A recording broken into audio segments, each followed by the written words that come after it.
लोकतांत्रिक राजनीति नाम से जो बुक है, लोकतांत्रिक राजनीति जो बुक है, उसके उस बुक से सेकेंड टर्म में 2 चैप्टर सिलेबस में है। यानी सीबीएसई ने पॉलिटिकल जो डेमोक्रेटिक जो पॉलिटिक्स है, जो नाम से बुक है जो पीली कलर की, उसमें से 2 चैप्टर जो एग्जाम में आएंगे। पहला आगे इसमें राजनीतिक दल, पॉलिटिकल पार्टीज, इसको हम लोग कवर कर चुके हैं और इसकी जो वीडियो है अपलोड कर दिया जाएगा जब वीडियो बनेगा इसका। तो और इसके बाद हम जो दूसरा चैप्टर करेंगे वो करेंगे लोकतंत्र के परिणाम, आउटकम्स ऑफ डेमोक्रेसी।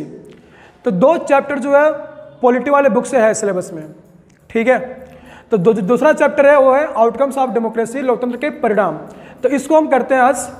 तो इसमें कह रहा है लोकतंत्र के परिणाम में पहले समझे कि किसके बारे में बात हो रही है। तो इसमें कह रहा है लोकतंत्र के परिणाम, मतलब कि डेमोक्रेसी का क्या रिजल्ट क्या है, इसका आउटकम्स, यानी कि भारत में लोकतंत्र के क्या परिणाम है। ऐसा इसलिए कहा जा रहा है क्योंकि भारत जब आज़ाद हुआ 1947 में, तो 1947 से लेकर के अब तक भारत ऐसा देश है जहाँ पे डेमोक्रेसी जो है बनी रही, ठीक है।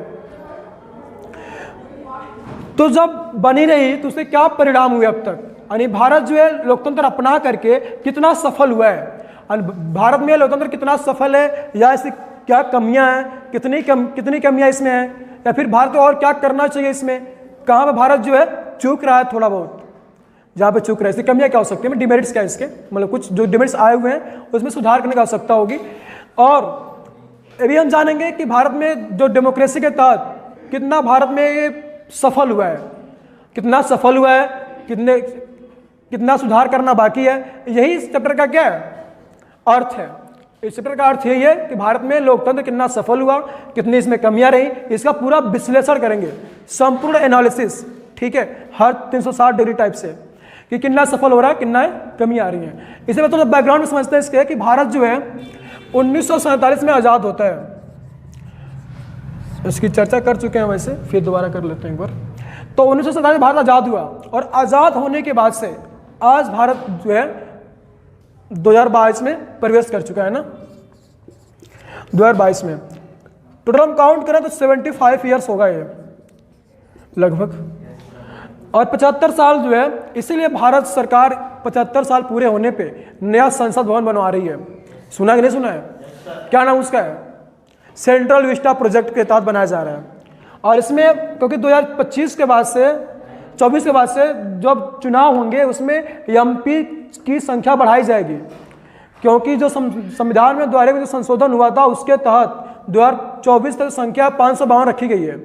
इसके बाद परिसीमन होगा पूरे देश में स्टेट के जो, और उसके बाद इनकी संख्या बढ़ाई जाएगी, और जो संख्या बढ़ाई जाएगी उसके तहत क्या होंगे, सांसद बढ़ेंगे, और जब बढ़ेंगे तो उनके लिए स्पेस भी चाहिए बैठने के लिए, तो इसलिए संसद भवन भी नया बनाया जा रहा है। एक ये भी इसकी आवश्यकता थी बनाने की, और एक ये भी आवश्यकता थी पीएम के अनुसार कि वो चाहते थे कि जो अंग्रेजों के जो मतलब द्वारा तो बनाए गए जो संस्थाएं हैं कुछ, यानी जो बिल्डिंग्स हैं कुछ, उनको भारतीय तरीके से बना दिया जाए, यानी भारत में खुद ही इनका निर्माण करे और भारतीय ही रहे वो, इसलिए सेंट्रल विस्टा प्रोजेक्ट के तहत बनाया जा रहा है इसे। तो 75 साल पूरे होने माने कि हो रहे हैं, और इसलिए भारत सरकार इसको पूरा 1 साल तक लगातार जो है अमृत महोत्सव के रूप में बना रही है।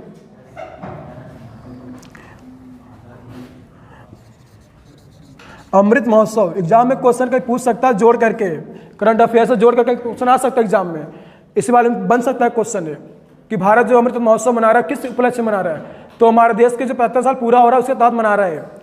तो डेमोक्रेसी इंडिया में क्या है, 75 साल से चली आ रही है, ठीक है, ये बहुत बड़ा इतिहास है, क्योंकि इसी के साथ में पड़ोसी देश पाकिस्तान भी आज़ाद हुआ था, लेकिन वहाँ पे क्या डेमोक्रेसी, कई बार वहाँ पे उतार चढ़ाव देखने को मिला है।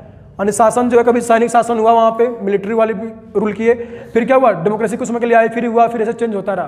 लेकिन भारत जो है निरंतर जो है डेमोक्रेसी को अपनाए हुए है, एक बहुत ही शुभ संकेत होना चाहिए इसे।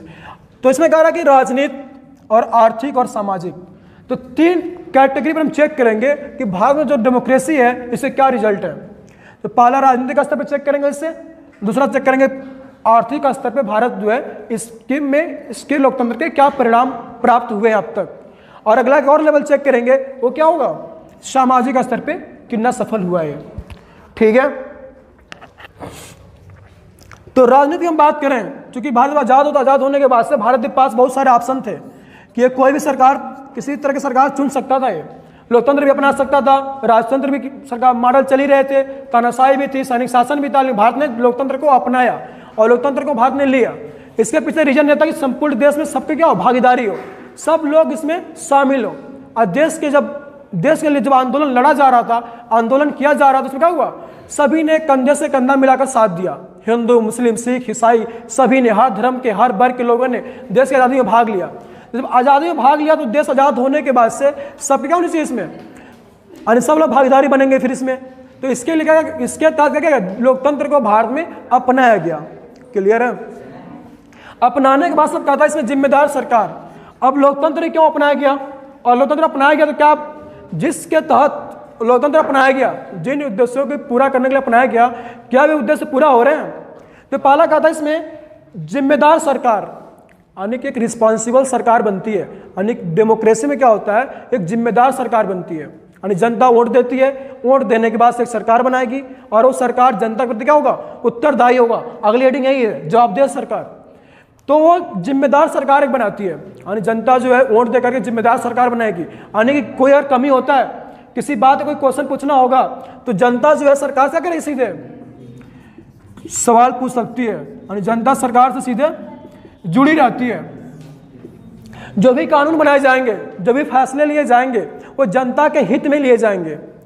क्लियर है? और जनता को लगता है कि नहीं, मेरा हित तो मेरे हित में नहीं लिया जा रहा है, तो जनता विरोध कर सकती है, अब विरोध करती है और कानून को वापस भी करा सकती है। अगले वाले में पढ़ेंगे हम, जवाबदेह वाली सरकार में। तो जनता जो है सरकार बनाई हुई है, इसलिए पूछता है कि जो जनता है किसी भी लोकतांत्रिक देश में जो जनता है, ये सबसे महत्वपूर्ण है। ठीक है? यानी कि लोकतंत्र क्या है, जनता का शासन है। लोक माने लोग, और तंत्र माने शासन, यानी सरकार चलाने का ऐसा रूप है जिसमें जनता सरकार चलाती है। तो जनता जो है अप्रत्यक्ष तरीके से सरकार बना दी। यहाँ पे सरकार को रूल, मतलब कि सारा पावर जनता के पास ही है, सरकार को दे दिए चलाने के लिए, सरकार चला रही है इसे। तो कह रहा है इसमें जिम्मेदार सरकार होनी चाहिए। यानी लोकतांत्रिक देशों में जो होती है जिम्मेदार सरकार होती है। क्या भारत में सर रहा, क्या भारत में जो डेमोक्रेसी थी सफल हुई इस मामले में?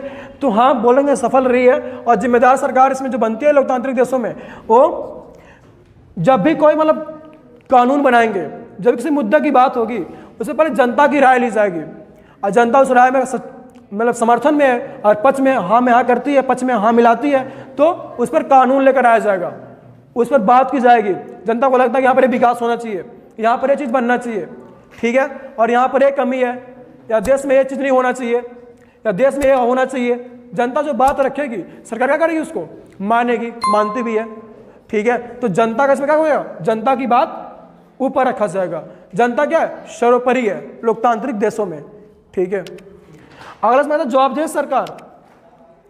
जवाबदेह सरकार मतलब ये होता है कि जो काम सरकार करेगी, अगर गलत हुआ या सही हुआ, तो उसकी जिम्मेदारी सरकार लेगी। यानी कि जवाबदेह मतलब कि रिस्पॉन्सिबल रहेगी, अकाउंटेबल रहेगी। आने वाला कुछ सरकार ने कोई काम किया, जैसे कृषि कानून बनाया सरकार ने, बनाने के बाद सरकार ने क्या बोला, हम किसानों के हित में लेकर के आए हैं। किसान पर कानून को सरकार थोपना चाह रही थी, एक तरह से लागू करना चाह रही थी। किसानों ने, लोगों ने बोला कि नहीं, हमें कुछ कोई फायदा नहीं हो रहा, कानून हमारे लिए मतलब सही नहीं लग रहा है हमें। लोगों ने विरोध किया। जवाबदेह सरकार है, जो चीज़ काम करेगी उसे जवाब भी देगी। हमने क्यों लेकर आए थे, अब क्यों वापस ले रहे हैं, लोगों के लिए लेकर के आए थे, लोगों को पसंद नहीं है, लोगों को फायदा नहीं लग रहा था, लोगों ने उसको वापस करा लिया। तो अगर लोकतांत्रिक देश है तो ऐसा हो सकता है कि सरकार कानून बनाकर वापस भी ले सकती है। और वही तानाशाह देश होता, राजतंत्र होता, तो जो वो बोल देंगे कि 2 + 2 5 होगा, सारे लोग 5 ही मानेंगे फिर। ठीक है? मतलब जो कानून चाहे वो कानून थोप सकते हैं। तानाशाही देशों में, राजतंत्र वाले देशों में तो वहाँ पे जनता का कुछ नहीं चलता। लेकिन लोकतंत्र में क्या है, जनता सर्वोपरि है, जनता सारा पावर जो जनता के पास है। इसलिए क्या होती है, जिम्मेदार सरकार भी रहती है, जवाबदेह सरकार भी रहती है। तो लोकतांत्रिक देशों में सारे फैसले, नियम या जो भी कानून बनाए जाएंगे जनता के हित में बनाए जाएंगे। अलग जनता का इसमें हित नहीं है तो लोग कानून कैसे जाएंगे, उसमें संशोधन किया जाएगा, उसको और नए सिरे से फिर से लेकर आया जाएगा, जनता की राय ली जाएगी, इसमें क्या कमी लग रही है, उस कमी को फिर दुरुस्त किया जाएगा, ठीक किया जाएगा, फिर उस कानून को नए फॉर्म में लाया जाएगा। क्लियर?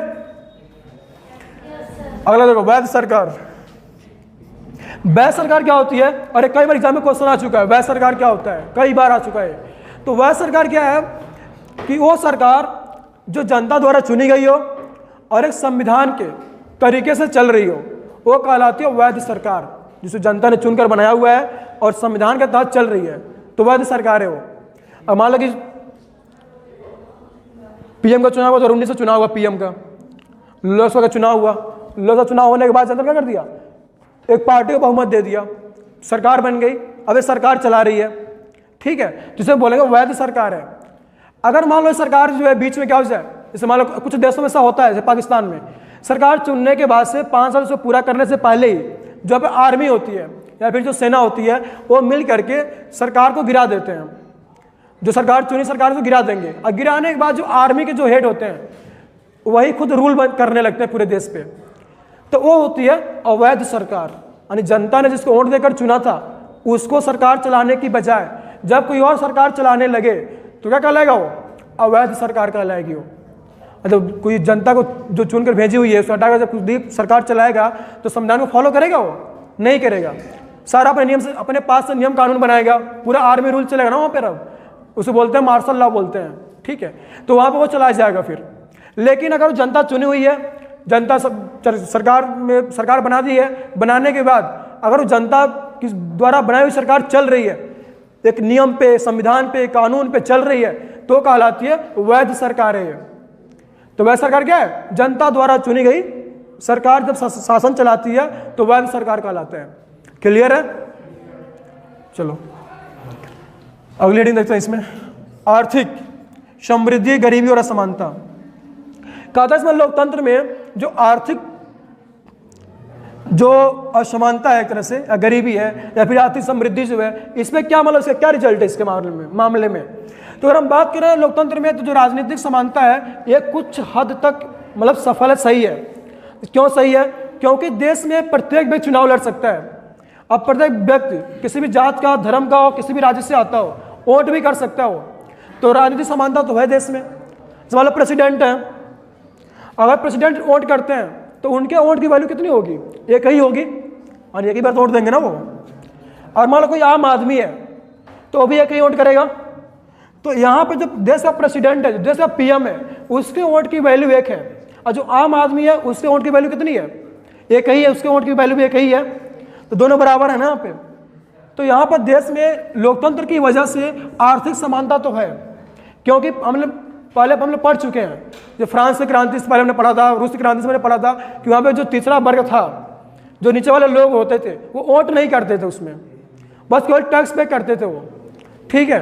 तो वहाँ क्या था, असमानता नहीं थी वहाँ पे, मतलब असमानता थी, समानता नहीं थी वहाँ पे। लेकिन जो लोकतंत्र है, जो डेमोक्रेसी है, यहाँ पर हर पद वाला, चाहे वो पीएम हो, प्रेसिडेंट हो, चीफ मिनिस्टर हो, कुछ भी हो, और जो आम आदमी है, सबके वोट की बराबर वैल्यू होगी। सारे लोग क्या करेंगे, बराबर, इनके जो वोट देंगे वो बराबर रहेगा। क्लियर है? तो यहाँ पर क्या है, यहाँ पर राजनीतिक समानता है, ठीक है। लेकिन आर्थिक समानता क्या है, ये देश में नहीं है, अभी भी नहीं है। अगर एक रिपोर्ट की बात करें तो ऑक्सफैम की रिपोर्ट कहती है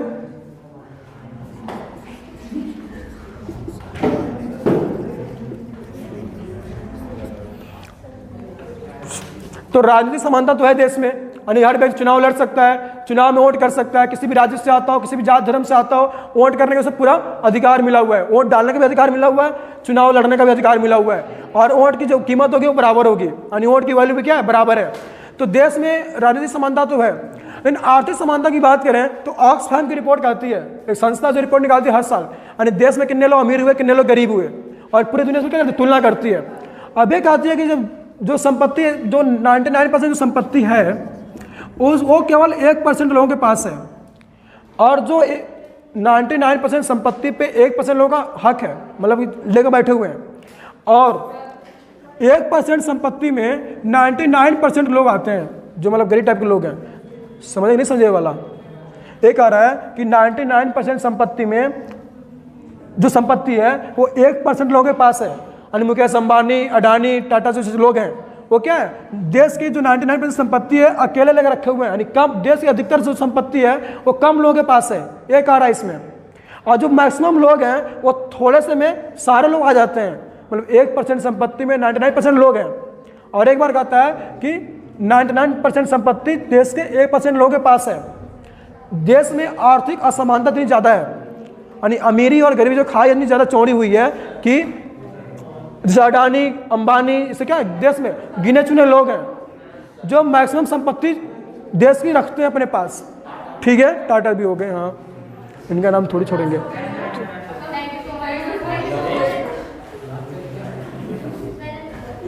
तो यह असमानता है, आर्थिक असमानता है। तो लोकतंत्र के परिणाम की हम बात करें तो लोकतंत्र के परिणाम में जो राजनीतिक समानता है वो तो सही है, ठीक है, हर व्यक्ति वोट डाल सकता है, चुनाव लड़ सकता है, देश में पीएम बन सकता है, प्रेसिडेंट बन सकता है, कोई किसी के लिए बाउंडेशन नहीं है, किसी जात वाला बनेगा, इसी राज्य वाला बनेगा, इसी धर्म वाला बनेगा।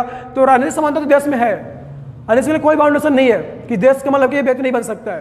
तो देश में लोकतंत्र के रिजल्ट में हम देखें तो बोलेंगे कि ये जो है मतलब पास हो चुका और ये पास है, इसके रिजल्ट क्या है, अच्छे हैं। लेकिन आर्थिक समानता पे अभी काम करने की आवश्यकता है। आर्थिक जो असमानता है काफ़ी बढ़ी हुई है, यानी अमीर बनते जा रहे ज़्यादा, जैसे लोग बोलते हैं ऐसा, और गरीब क्या है, और गरीब होता जा रहा है।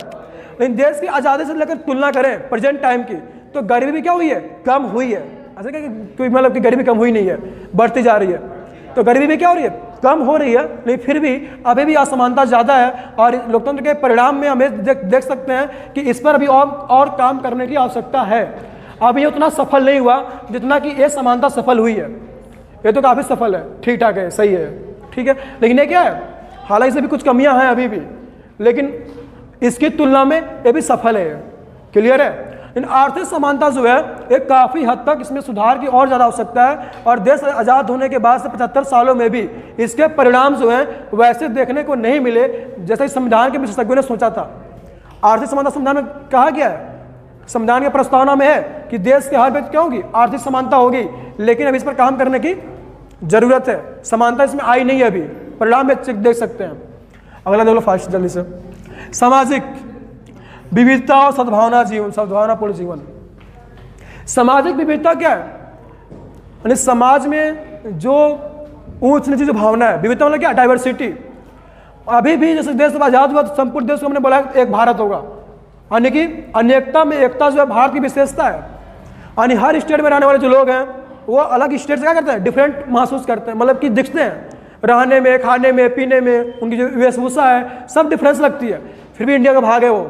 जैसे नागालैंड की तुलना करें यूपी से, बिहार से, दिल्ली से, तो वहाँ के लोगों में और यहाँ के लोगों में काफ़ी डिफरेंस देखने को मिलेगा।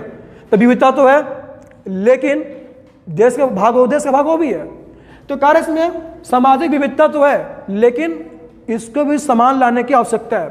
यानी नागालैंड वाला व्यक्ति भारत का भाग महसूस करे, उसको लगे कि यूपी के, बिहार के, दिल्ली सारे लोग हमारे ही हैं, हमारे जैसे हैं।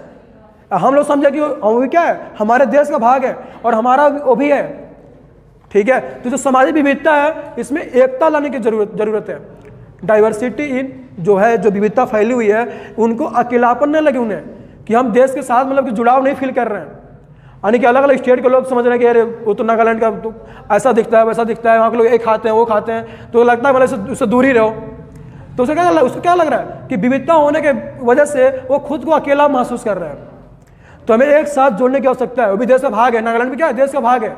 तो जो समाज में जो विविधता फैली हुई है इनको एक में बांधने की आवश्यकता है, एक साथ पिरोने की आवश्यकता है। ये लोकतंत्र के परिणाम में अगर हम बात करें राजनीतिक, आर्थिक और सामाजिक, तो राजनीतिक में ज़्यादा सफल हुआ है, ठीक ठाक सफल है, अच्छा इसमें नंबर दे सकते हैं, पास है, मतलब इसमें एक तरह से डेमोक्रेसी पास है यहाँ पे। लेकिन इन दोनों की तुलना करें तो यहाँ पर क्या है, अभी भी छुआछूत भेदभाव चलता है। आज भी जो SC/ST वाले लोग हैं, आज भी जनरल टाइप के जो लोग होते हैं उनसे क्या करते हैं, आज भी भेदभाव चल रहा है समाज में। जो अम्बेडकर ने आरक्षण दिया, उन्होंने बोला भी कि 10-15 साल में इसको क्या करेंगे, खत्म कर देंगे, लेकिन 75 साल बाद खत्म नहीं हुआ। उसका रीजन यही है कि जिस पर्पज से उन्होंने आरक्षण दिया था, रिजर्वेशन दिया था, वो पर्पज पूरा ही नहीं हुआ अभी तक। अभी तो उनके साथ भेदभाव हो ही रहा है, तो जारी रहेगा फिर आरक्षण, ठीक है। तो क्या कर रहा है, ये भी जो विविधता हुई है क्या है, ये भी इस पर भी काम करने की आवश्यकता है, ये भी सफल नहीं होना। तो इस पर हम सफल मान सकते हैं, इन दोनों में काम करने की आवश्यकता है, ठीक है। अभी चैप्टर का केवल इंट्रोडक्शन था एक तरह से, इससे जो और भी हेडिंग होंगे वो नेक्स्ट क्लास में कवर करेंगे, ठीक है। आज के लिए इतना ही, आगे जो नेक्स्ट क्लास में करेंगे। Okay, thank you. तो आज हमने ये देखा कि लोकतंत्र के क्या परिणाम है। चैप्टर नंबर 2 है, इससे पहले राजनीतिक दल था, दल वाले हमने कवर कर लिए थे। तो आज की क्लास में जो हमने देखा लोकतंत्र के परिणाम, इसके जो कुछ हेडिंग थे सामाजिक, आर्थिक, राजनीतिक मैंने कर लिए, कुछ और भी इसमें हेडिंग करेंगे और भी इसमें बच रहा है, चैप्टर कंप्लीट नहीं हुआ है। आगे की क्लास में हम चैप्टर कंप्लीट करेंगे, ठीक है। तो आज के लिए इतना ही करेंगे। Okay, thank you. और जो यूट्यूब पे जो इसे देख रहे हैं ऑनलाइन, वो उनसे रिक्वेस्ट है कि वीडियो को लाइक करें, कमेंट करें, और कोई डाउट है तो कमेंट करके पूछ सकते हैं, उसका जवाब देने की कोशिश करेंगे। और प्लीज़ चैनल को सब्सक्राइब करें, बेल आइकन को प्रेस कर दें जिससे कि आगे की जो नोटिफिकेशन है मिलती रहे। Okay, thank you.